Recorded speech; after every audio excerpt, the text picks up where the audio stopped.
Modern web development is like building with Lego blocks. You write 10% of the code. The other 90%? That comes from npm install. React, Axios, Web3.js. You trust these libraries. You trust the developers behind them.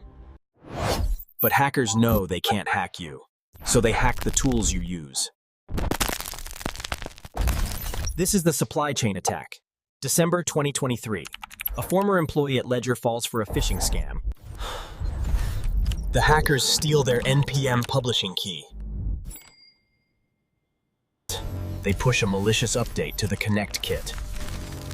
Instantly, thousands of legitimate websites, SushiSwap, revoke.cache, load the infected code. Users didn't visit a scam site. They visited safe sites. But the Connect wallet button was now a drainer. Beware of typosquatting. If you mistype a package name, you install malware that steals your .env file. Lock your versions. Remove the caret symbol. Don't let your app auto-update to a hacked version. You are responsible for every line of code, even the ones you didn't write. Audit your supply chain with TradingMaster.